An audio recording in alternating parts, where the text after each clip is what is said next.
Well, thank you very much for that wonderful introduction, George. And thank you to all of you for coming tonight. It's an amazing turnout in support of someone who has displayed exemplary vision and exemplary courage in furthering freedom around the world, and that is Julian Assange. What I want to talk about tonight is my experience, partly of working with WikiLeaks with Julian, but also of the bigger picture in terms of what he's facing, what will happen, what is the definition, the legalities, and all that sort of stuff. So my background is indeed MI5. I was an intelligence officer way back in the early 1990s for 6 years, before resigning with my former partner and my colleague, a man called David Shaler, who became quite a notorious whistleblower in the late 1990s. And we ended up paying a very high price, he particularly. We ended up going on the run literally around Europe in the late 1990s. We had to live in hiding for a year in France, and we had to live in exile in France for another 2 years. And he went to prison twice for exposing the crimes of the spies. We're not talking about official secrets here. We are talking about unofficial secrets when the spies break the law. And they can do it very easily because there is no meaningful oversight over what our intelligence agencies do. Do not believe the government when they say there is not. Because even the government doesn't know. The spies can lie to them too. So David went to prison twice for exposing crimes, up to and including an illegal assassination attempt against Colonel Gaddafi of Libya back in 1996, where MI6, our James Bond wing of British intelligence, funded a known branch of Al-Qaeda to illegally assassinate a foreign head of state. You can't get much more illegal than that. And the attack manifestly went wrong, because Gaddafi survived to be assassinated in 2011 by precisely the same characters, funded by precisely the same intelligence agencies. But innocent people died in the 1996 attack, and David reported that, and David went to prison. In fact, David ended up not only in prison in Paris when the British government failed to extradite him for a breach of the Official Secrets Act in 1998, he also ended up in Belmarsh prison in 2002, which is precisely where Julian Assange is currently languishing. And it is a terrifying prison. That is where all the high security prisoners go. That's where the AAA category terrorist prisoners go. And David told me he survived by telling his fellow prisoners that he'd been taught how to kill people with his bare hands in MI5. That's how he survived there. It is violent, it is terrifying. And that's where Julian is currently languishing. The other point I want to make as well from those whistleblowing years is that David took proof from MI5 to establish his bona fides, to say, here are the documents establishing what I'm discussing. And he gave them to the newspaper in 1997 in order to stand up the stories that they broke. Now, of course, this is pre-widespread internet. I mean, it's like going back to the Jurassic era. And the newspaper insisted on keeping the copies of the documents. And then, of course, once the story broke, the Metropolitan Police went crashing in to the newspaper and demanded the documents back out of the newspaper's safe. So David lost all proof of what he was trying to establish in the public interest. So fast forward about a decade. Come 2009, I'm floating around in various tech hacktivist geek circles across Europe. And I end up in a big Dutch hacktivist festival across Europe. And I end up in a big Dutch hacktivist festival. Someone pointed out to me a man called Julian Assange and said, he's really interesting. He's recently set up an organization called WikiLeaks, which you might think is important. And when they explained what the point was, where whistleblowers and leakers could send information secretly to an organization called WikiLeaks, where that information would be stored, where the whistleblower didn't necessarily have to immediately identify themselves and face the full pushback against from the state, where that they could prove what they were saying.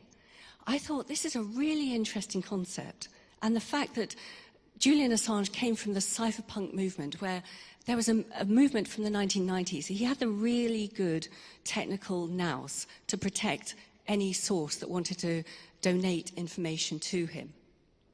I thought, this is a wonderful mechanism. I wish it had existed back in the 1990s when David and I were trying to blow the whistle about MI5. So I met Julian at that event, and I stayed vaguely in contact with him over the years. And I have nothing but appreciation and awe for his courage in what he has done, not only to expose so much crucial information, not just about the American government, but about corporations and governments and war crimes around the planet over the last decade. I have nothing but admiration for what he personally has put up with when it was manifestly obvious back in 2011 or 12, whenever it was, when this threat about, rape allegations in Sweden came up, when he had been warned there would be some CIA sting operation against him, when he knew what the case would be against him, he still went ahead, and his staff as well, let's not forget them, still went ahead and continued to publish information that is very much in the public interest. I would like to say as well very clearly that that system has never failed. No source has ever been identified because of a technical failure. This is the coverage, this is the protection that Julian Assange, with his vision of WikiLeaks, has provided to whistleblowers around the world. Now, why do I think this is important? Because of my background, and because I can't help trying to organise and help people, I've been involved with a number of other organisations over the years, whistleblower organisations, and most notably organisations like the Veteran Intelligence Professionals for Sanity in America and the Sam Adams Associates for Integrity and Intelligence, who give an award every year to those who indeed display integrity and intelligence. And awards have gone to, of course, Julian, and of course people like Edward Snowden, Chelsea Manning, Thomas Drake, Bill Binney, Craig Murray, former ambassador of the UK, who exposed torture and got vilified for it. Many, many, many key whistleblowers have been honoured and supported by these groups. And we put out a memorandum to the UK government and to the US government only yesterday, saying that not only is what they are doing to Julian Assange going to have a chilling effect on the media, of course we know that, and I'm sure many of my fellow speakers are going to be speaking to that, but also that it is a chilling effect to future whistleblowers as well. And I want to be very clear about this. Julian Assange is not a whistleblower.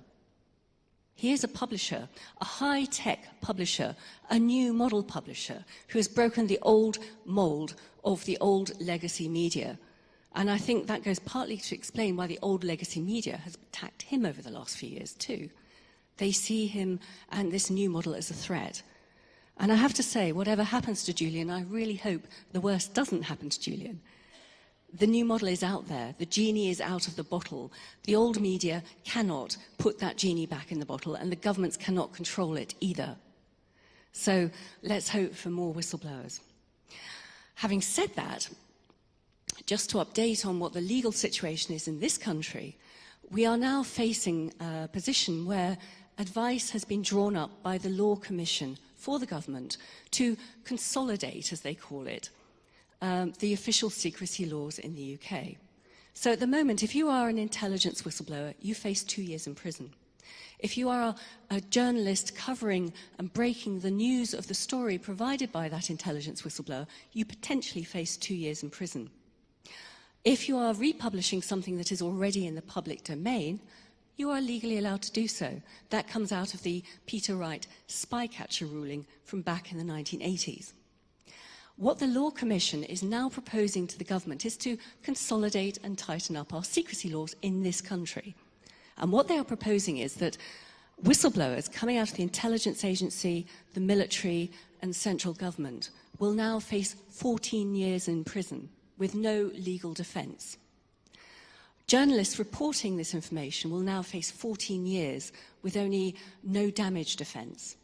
And the prior publication of information will no longer be a defence under law if you reprint something.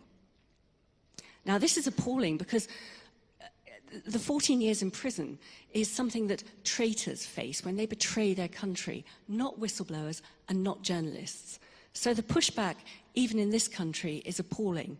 And the pusillanimous attitude taken by our government in not protecting someone like Julian Assange, who is a publisher, is appalling. The craven attitude of our mainstream media in this country, who are not laying out the facts about what Julian has achieved, is bloody appalling. And that's what we're facing at the moment. I speak a lot. For obvious reasons, I have been very concerned about my personal privacy being snooped on, because I am the gamekeeper indeed turned poacher. I know what the spies can do to follow you. So I've been speaking out about privacy and about whistleblowing for many, many years now. What I see now very clearly is a ghastly confluence of the corporate and the state. Now, if I were a psychiatrist, I would be aware of something they call the dark triad, which is the worst possible combination of psychiatric, sociopathic aspects in one human being. And in fact, they confluence very well in James Bond, if you're interested. The first one being Machiavellianism, the second one being narcissism, and the third one being psychopathy. It's a nasty combination. What I would say is what we're looking at the moment in what's going on in terms of our internet freedoms, I also would describe as the dark triad. So we're looking at three forces of darkness coming down to clamp down and prevent the future development of our internet freedoms. First of all, we're seeing the corporate side of things, be it big social media watching everything we do, be it copyright laws, intellectual property right laws, which we're seeing being pushed further and further even within the EU legislation recently. So that's the business side of things. Of course, there is a crackdown on hackers, criminals as they want to call them, or hacktivists, as many of us like to call them. And also, of course, there's what the spies do, which has been laid bare in all its gory detail ever since Edward Snowden went public, with a whole slew of information coming out about precisely how complicit the corporations were, and also how much the spies are doing to us and how they can frame people. What we've also seen as well, and I would recommend if you're not familiar with this, is a WikiLeaks disclosure a couple of years ago called Vault 7. And this was very interesting because it showed that the CIA had developed tools to make it look as if something were hacked, then it could be made to appear as if it were hacked by the Russian government or by the Chinese government. There are specific programs along these lines. So we have a situation now where what on earth can we believe on the internet? We are told there is fake news everywhere. We are told there are laws being put in place to crunch down on fake news, but those laws are being used to crunch down on freedom of expression as well. And indeed, just one final point, what we're looking at with what is happening to Julian Assange, a high-tech publisher being crushed by these ridiculous charges and faced with God knows what in the US if he is extradited. And we only have one charge. We know that there's been a secret grand jury convened for years, pulling together all sorts of other charges, potentially under the Espionage Act. What we are looking at is the very fulcrum that will kill our freedom on the internet, all of us. Not just for publishers, not just for journalists. It could disappear any of us. We will lose our freedom of expression. So the key final point here is the irony. Do you remember during the whole Russiagate hysteria post-Trump election, we had a situation where there was something called the dirty dossier pulled together by a former MI6 intelligence officer, Christopher Steele. Now, that turned out to be a bunch of rubbish. But he was sued in an American court by 3 of the Russian oligarchs he had traduced in this dirty dossier. And the judge in that case said very clearly in his final judgment, his final ruling at the end of that case, Christopher Steele, even though he is British, even though he is resident in Britain, is deserving of the First Amendment rights under the US Constitution, which means the right to freedom of expression, because what he did was in the public good. And yet now we see the point where someone like Julian Assange, an Australian living in Britain, is already explicitly denied, apparently, his right to the First Amendment, his right to freedom of expression, if he goes to the States. How is that justice? Well, we know there's no justice in this. This is a political act. But there are so many dark swirling circles under what appears to be a fairly simple case of extradition. And all I can say is, if we do not stand up for WikiLeaks, if we do not stand up for Julian Assange, a man who was a visionary, a man who has displayed exemplary courage and exemplary fortitude over the last few years, we do not deserve to live in a democracy. We need to fight and we need to support him, otherwise we will all lose our freedoms. Thank you very much.